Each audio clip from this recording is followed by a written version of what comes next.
দুর্গাপুরে অবস্থিত বাবা রাড়েশ্বরের কিছু অজানা কাহিনী আজকে এই ভিডিওতে আপনাদের সামনে তুলে ধরব। ভিডিওটা অবশ্যই শেষ পর্যন্ত দেখুন।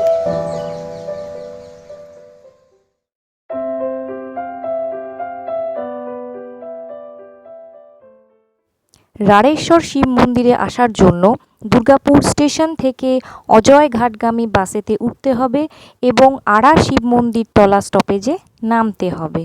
সেইখানে নেমেই সামনেই হচ্ছে আড়া শিব মন্দির। সামনেই আপনারা দেখতে পাচ্ছেন একটা সাইনবোর্ড, একটা নয় দুটো সাইনবোর্ড দেওয়া আছে। তো ঠিক তার বাঁ দিক দিয়েই হচ্ছে মন্দিরে যাবার রাস্তা।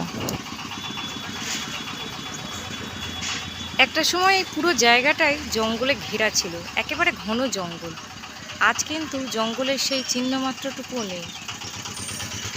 মহাদেবের যে সমস্ত বিশেষ বিশেষ পুজোর কথা আমরা জানি, যেমন শিবরাত্রি ব্রত, শ্রাবণ মাসে সোমবার, নীল ষষ্ঠী, এই সমস্ত যে স্পেশাল অকেশনগুলো হয় সেই সময় কিন্তু এখানে উপচে পড়া ভিড় হয়। এক একজন পুণ্যার্থীর লাইনে দাঁড়িয়ে পুজো দিতে প্রায় 3 থেকে 4 ঘন্টা সময় লাগে। আর এই গোটা চত্বরটা যেটা আপনারা ফাঁকা এখন দেখতে পাচ্ছেন, সেই সময় কিন্তু তখন মেলারও একটা বিশাল ব্যবস্থা করা হয়।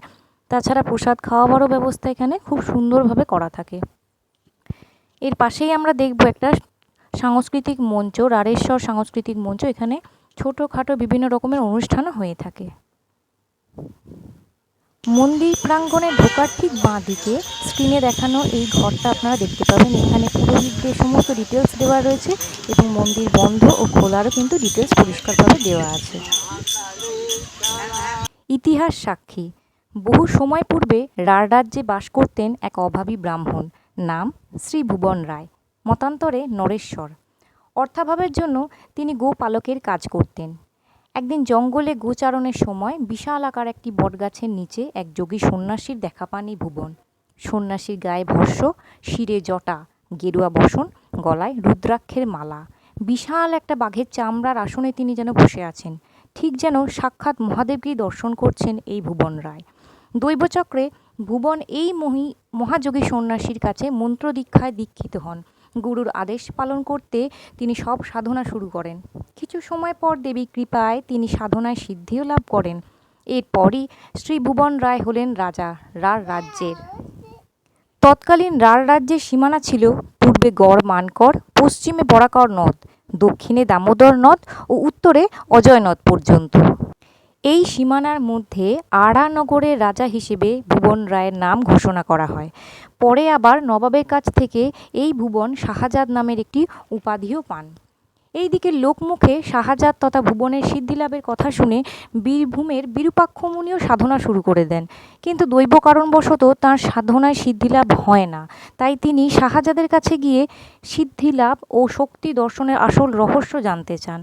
সেখানে গিয়ে নানা দৈবলীলায় প্রথমে দুজনের মধ্যে সম্পর্কের মধুরতা থাকলেও পরবর্তীতে তা কিন্তু বৈরিতায় পৌঁছায়। বিরূপাক্ষ নিজেই শক্তির কঠোর ধ্যান তখন শুরু করেন এবং তাতে সফলও হন। বাঁকুড়ার দ্বারকার তীরে যোগী বিরূপাক্ষের ধ্যানরত অবস্থাতে দেবী তুষ্ট হন এবং তাকে দর্শনও দেন। তার মনোমতো বর চেয়ে নেওয়ারও অনুমতি তাকে দেন। উত্তরে বিরূপাক্ষ তখন বলেন, প্রসন্না হয়েছ যদি মহেশ মহিলা, সর্বস্থানে বয়ে দিতে হবে এই শিলা। যেদিন যথায় আমি করিব গমন, সেই স্থানে পাই যেন এই শিলাসন। এরপর থেকে বিরূপাক্ষ যেখানেই ধ্যানে বসেন স্বয়ং শক্তি এই শিলাসন বহন করে নিয়ে যান। দীর্ঘদিন বহন করতে করতে মায়ের কোমরে ব্যথা শুরু হয়ে যায়।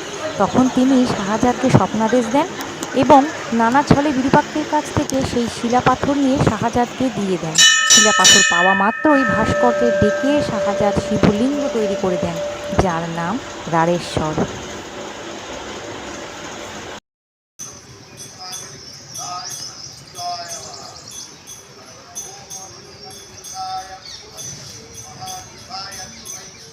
আজকের দিনে দাঁড়িয়ে আমরা রাঢ়েশ্বর শিবলিঙ্গ হিসেবে যে শিলাকে পুজো করছি, এই শিলাই হচ্ছে সেই শতাব্দী প্রাচীন শিলা, যার উপরে স্বয়ং বিরূপাক্ষ মুনি বসে ধ্যান করতেন এবং তাকে বহন করতেন স্বয়ং শক্তি। কাজেই এই শিবলিঙ্গের মাহাত্ম্য কিন্তু অপরিসীম। আপনি যা মনস্কামনা নিয়ে যাবেন, বাবা রাঢ়েশ্বর সকর্ণে তা পূরণ করবেন। জয় বাবা রাঢ়েশ্বর, সবার মঙ্গল করুক।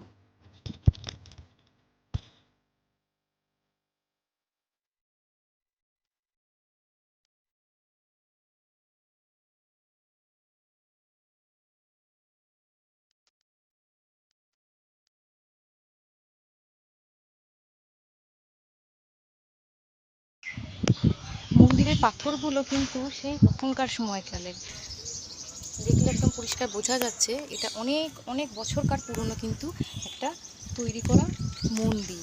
ঠিক আছে, তো যতটা পারলাম তোমাদেরকে দেখাবার চেষ্টা করলাম।